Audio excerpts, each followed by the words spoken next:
continuing on talking about the battle of the sexes, I brought an article called Battle of the Sexes, Closing the Gender Gap in Digital.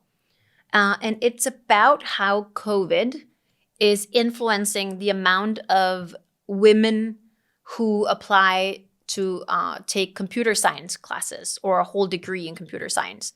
So it turns out that in general, women are becoming more interested in tech because it's becoming such a big part of our natural lives, even though we didn't work in tech. And the example used is teachers. Before COVID, if you were a teacher, you didn't necessarily have a lot of touch points with tech. So when I used to teach at university, if there ever was something that really had to do with tech, you would call the IT department, right? Yeah. Or even things like, every room had different wiring. So when I would come with my laptop, you didn't really ever know if it was going to work. So you'd have to come like 20 minutes early, and then you'd always end up clicking some button and calling the tech guy, which to me was a little bit like, I feel I know how to do this stuff on my own. So you feel a little bit like bummed out that you have to, but they made this very not self-explanatory setup. And I think that has this effect on people that they think tech's not for me. But now teachers, which also is a female-dominated field, are seeing that maybe tech's not that dangerous. What I love about kids is like they're not afraid of touching things and doing things maybe you're not supposed to do it. So if you give a child an iPhone, they're just going to click on everything and swipe and up and down, whatever. When adults get a new piece of technology, we're always a little bit like, can I do something wrong? How does it work? Can I break it? And I think now people are seeing, okay, here's Zoom, there's a Mentimeter, there's Kahoot, there are all these cool things, and it doesn't break. And if you make a mistake, it's totally cool. So actually last year, and they're attributing it to the pandemic, there was a rise of 23% in female A-level computer science students. Ooh. Very exciting. But the sort of part of it that's not so exciting is it only brought up, and they say girls may only make up 15%.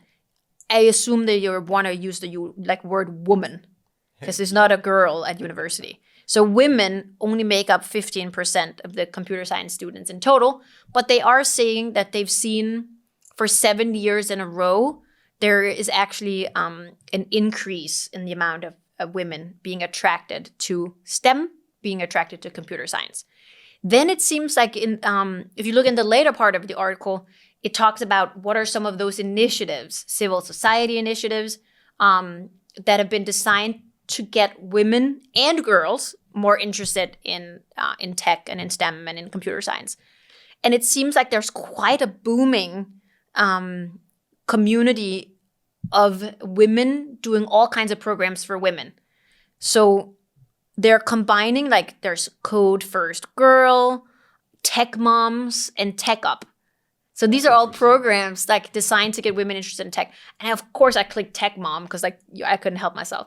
And it's I just automatically assumed that it would be designed for the mom to like teach their kid tech, which is like shame on me. No, it's obviously designed to reskill a generation of moms to get a job in tech. It was like, boom, I want to work with them. So if you're from Tech Moms, call me. We need to do something together. Yeah, and since the majority of our viewers are women, let us know down in the comments if you have something to do with tech. Do you like working with tech or you just enjoy tech?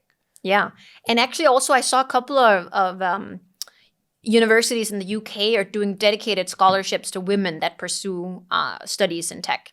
So for example, at Birmingham, they're doing for the new cohort coming in February, they're doing 50 scholarships of £4,000 each for women studying, studying computer science.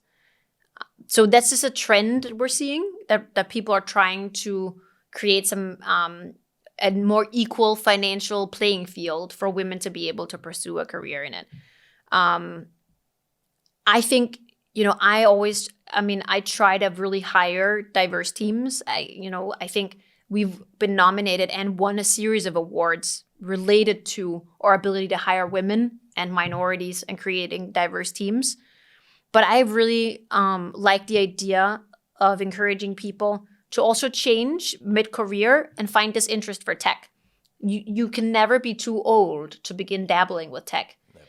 And what I think we see at CanopyLAB, I think honestly one of the reasons we've been successful is because we have this very big group of people who grew up in social sciences.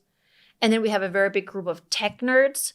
And then we have this merging group in the middle where like the social science people are becoming almost tech people. Like, not that they want to write code, but they are exploring all the new articles on AI. They contribute to building new AI through our AI Fridays, where we brainstorm new ideas. Many of them have trained some of our NLP algorithms. So a lot of the algorithms we use on our platform have been trained by people who knew nothing about tech, computer science, AI before, and now they're all like, they just love working with it, and they see also how they directly influence, like, whether an algorithm has a bias built into it depending on the data set they're feeding it, and yeah. So I think tech can seem scary and this elusive thing that's been kind of gated, and you had to have all these prerequisites to be able to get into it, but it's not the case anymore.